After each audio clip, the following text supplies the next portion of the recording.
Hace un rato hablábamos por el Día Mundial del Farmacéutico con Alejandro Carobetti, que nos contaba que todavía en la farmacia La Estrella se siguen haciendo algunos principios activos, se elaboran tintas madre, algunos productos homeopáticos, y últimamente está en boga y en boca de casi todo el mundo, o por lo menos de mucha gente, el tema de la ley del cannabis medicinal. ¿Qué pasa con la reglamentación? ¿Cuál es el uso que tiene? Y como siempre hay un desconocimiento atroz que, si encima nosotros pretendemos explicarlo, va a seguir habiendo y perpetuándose el desconocimiento. Así que, ¿por qué no consultar a un especialista, alguien que sabe, que se dedica al tema, que es un referente en la cuestión, que es el director de la revista THC, Sebastián Basalo? Hola Sebastián, buenas tardes, ¿cómo estás? Hola, un gusto, buenas tardes. Buenas tardes, ¿cómo va? Bien, todo bien. ¿Cómo viene el tema de la aplicación del cannabis medicinal? Y para llegar a eso ¿qué aplicaciones prácticas tiene y por qué es importante? ¿Cómo se lo encaró desde lo legal? ¿Cómo pudo habérselo encarado? Y todas esas cosas que no sabemos y que nos encantaría saber. A ver, creo que estas 3-4 preguntas son demasiado abarcativas como para englobarlas en una sola respuesta, ¿no? Uh-huh. Si yo te tuviera que responder brevemente, te diría: el cannabis es una medicina que sirve para tratar un montón de patologías diferentes, porque el propio cuerpo humano produce cannabis adentro del cuerpo. Uh-huh. Produce cannabinoides, que son las sustancias activas similares a las que están en la planta de cannabis, con las que el cuerpo regula un montón de funciones diversas, como el sueño, el apetito, el dolor, el estado de ánimo y muchas otras funciones esenciales. Uh-huh. Cuando uno hace uso de cannabis, ingiere el cannabis, las sustancias activas van a parar a estos mismos receptores que están en el cuerpo, para los cuales el cuerpo produce estos cannabinoides para regular esas funciones. Esta es la explicación científica de que el cannabis tenga tantos usos diversos. No es que es magia que el cannabis sirva para disminuir los dolores, disminuir las convulsiones, controlar las náuseas, elevar el apetito, mejorar el estado de ánimo, mejorar la espasticidad y una larga lista de enfermedades para las cuales sirve el cannabis y para las cuales vino siendo usado desde hace miles de años. Hasta comienzos del siglo pasado el cannabis formaba parte del 80% de los preparados naturales que había antes de la llegada de la industria farmacéutica moderna en todas las boticas. En el mundo está regulado en un montón de países el cannabis medicinal, desde países europeos hasta más de 25 de los 50 estados norteamericanos, hasta Canadá, y varios países de Latinoamérica que arrancaron a regular. En la mayoría de estos países, la regulación de la forma en la que las personas pueden acceder al cannabis medicinal, luego de muchos años, 100 años que haya estado prohibido, incluye la posibilidad de ir a comprar cannabis medicinal, ya sea en forma de cogollos, ya sea en forma de cremas o ya sea en forma de aceite, dependiendo de la manera en la que lo quieras ingerir, dependiendo de la patología que tengas y los efectos que busques. Esas tres formas son la más usada. De hecho, la más usada es la forma de cogollos vaporizados a nivel mundial con fines medicinales por lo rápido que tiene y que surgen los efectos. Uh-huh. Lamentablemente acá en Argentina, por suerte, tenemos una ley de cannabis medicinal que se demoró mucho, pero que finalmente fue aprobada por el Congreso por unanimidad en ambas cámaras. Uh-huh. Tomó estado de ley a comienzos de este año, y eso implicó un hito histórico en Argentina, ya que el Estado dejó de decir que el cannabis es una sustancia maligna, creada por un ogro en una cueva oculta, vaya uno a saber dónde, y enviada para destruir a nuestra juventud. Pasó a reconocer que el cannabis es una medicina y que sirve para tratar patologías que van desde el dolor en quimioterapia hasta las convulsiones en niños. A los mismos niños a los cuales se decía que el cannabis destruía, ahora está demostrado científicamente y el Estado argentino reconoce oficialmente que sirve para tratarles diversas enfermedades. Uh-huh. En ese contexto se emitió una ley, que es la ley de cannabis medicinal, que insisto, es un hecho histórico en Argentina y un avance enorme producto de la lucha de organizaciones sociales que se cargaron esto sobre la espalda, sobre todo organizaciones encabezadas por mujeres, bien que no es menor el dato en Argentina, uh-huh. Sobre todo organizaciones como Mamá Cultiva, Madres de niños con problemas de salud que cultivan para sus hijos. En ese contexto, la ley que se sancionó tuvo y tiene un montón de problemas. Básicamente es una ley que no tiene antecedentes a nivel mundial, es una ley distinta al resto de los países del mundo, donde el Estado argentino, por la orden expresa de la ministra de Seguridad Patricia Bullrich, se negó a abrir la puerta de acceso al cannabis medicinal más implementada a nivel mundial. No estamos hablando de países, digamos, del tercer mundo, como se suele decir, sino países de avanzada como Canadá, como Estados Unidos, permiten y regulan el autocultivo como una de las maneras de acceder al cannabis medicinal. Bueno, en Argentina, por orden de la ministra de Seguridad, esto no fue así.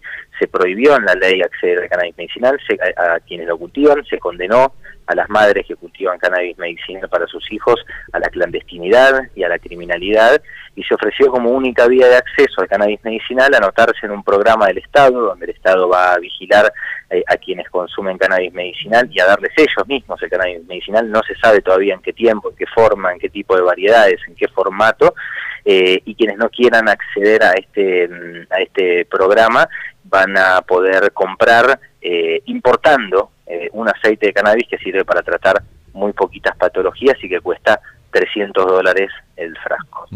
O sea que el resto del universo, digamos, que quiera acceder a algo que no sea por esas dos vías, ¿sería declarado ilegal? Es criminal, es criminal. Exactamente. Ajá. Sí. O sea, ¿para qué sirve la ley entonces? No entiendo. Es como bueno, a ver, es una excelente pregunta, una pregunta corta pero que da para reflexionar un montón.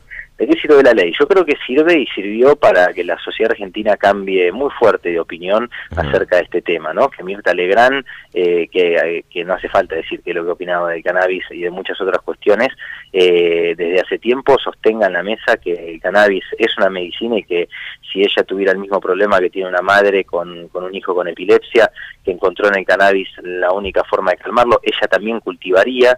Yo creo que estos cambios culturales, muchas veces los cambios culturales se producen en general a partir de leyes, muchas otras no, pero en muchos otros aspectos sí, a veces las luchas que se dan para cambiar cultural y socialmente la forma de ver una temática llegan a un límite y muchas veces ese límite vos no puedes convencer a más gente, sino que necesitas que el Estado tome una posición frente al tema y que el Estado haya asumido una posición en la cual reconoce el cannabis como medicina.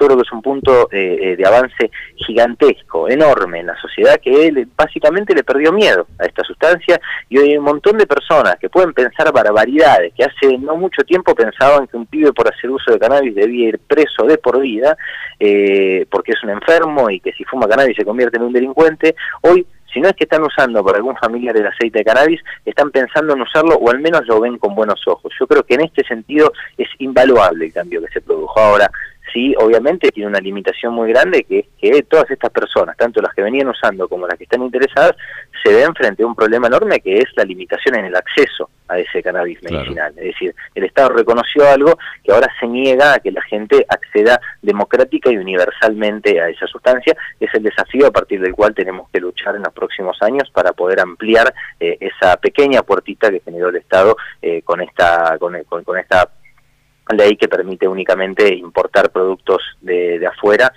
o anotarse en un programa de estudio en el Ministerio de Salud.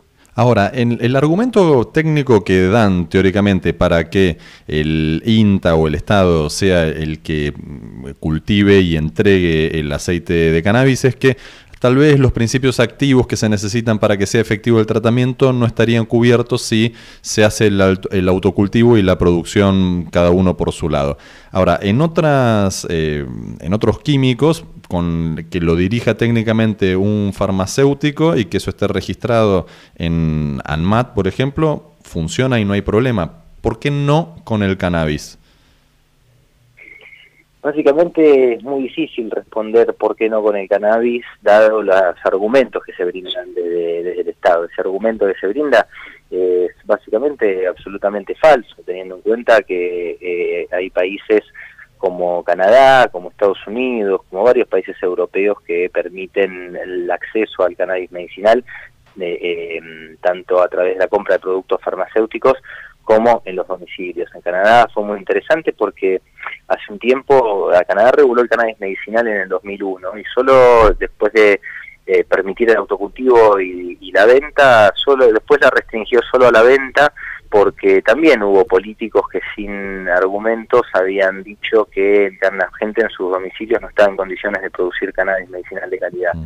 Hubo un fallo que llegó a la Corte Suprema de Canadá, que hace 2 años emitió una sentencia histórica en la que instó al gobierno, y por eso es que Canadá tiene la ley que tiene hoy, a regular el cannabis medicinal a través del autocultivo, porque dice la Corte Suprema de Canadá que no hay diferencia entre la calidad de lo que uno puede hacer en su casa, dado que es un fitofármaco. Esto es un producto muy fácil de elaborar de forma casera, no requiere ninguna elaboración química compleja, y la gente informada, obviamente, educada, enseñada a hacer y a elaborar este extracto de manera casera, puede elaborar un producto de primera calidad. Eso por un lado. Y en segundo lugar, el cannabis medicinal es empleado en la mayoría de los países del mundo en forma de cogollos, porque hay una teoría que se llama el efecto séquito, elaborada hace varios años, que dice que la eficacia que tienen los cannabinoides, que son los compuestos activos que están en la planta, es mayor cuando se consume la planta en su totalidad, porque los cannabinoides interactúan entre ellos, bien mejorando la eficacia de acción que puede tener cada uno de ellos individualmente. Por eso es que fracasaron todos los productos a base de cannabinoides aislados, que obviamente la industria farmacéutica no se privó de hacer desde hace varios años. Hace 30 años que la industria farmacéutica intenta sacar productos que tienen solo THC, solo CBD, y la verdad que se encuentran con un límite muy claro, que es que por un lado algunos de esos productos alcanzan para muy poquitos casos, y en muchos casos son muy pocos eficaces a la hora de, por ejemplo, tratar alguna patología, dígase una convulsión, dígase las náuseas, etcétera, y suelen tener efectos colaterales. Por ejemplo, la administración de THC es muy eficaz para controlar las náuseas. Ahora, si vos a alguien le das solamente THC puro, eso va a tener efectos colaterales como puede ser un aumento de la ansiedad o del nerviosismo, que al ser usado en alguna de las variedades en formato de planta en su totalidad, los otros cannabinoides contrarrestan esos efectos. Claro. Bien, y hacen que estos efectos colaterales, como la náusea, como la ansiedad o el nerviosismo, disminuyan a la par que aumenta la efectividad en la acción, por ejemplo, en este caso que te decía, de disminuir las náuseas y los vómitos. Excelente. Sebastián Basalo, director de la revista THC, nos ilustró sobre la ley de cannabis medicinal, su aplicación, sus antecedentes y el porqué, y te agradecemos muchísimo porque hay algunos puntos que permanecían oscuros aún habiendo buscado la data y la información. Muchísimas gracias, Sebastián. No, por favor, gracias a ustedes. Un abrazo. Mariano Navas, Héctor Park, Romina Suaznavar viven en la nube. La nube, 2 horas virtuales que suenan muy reales.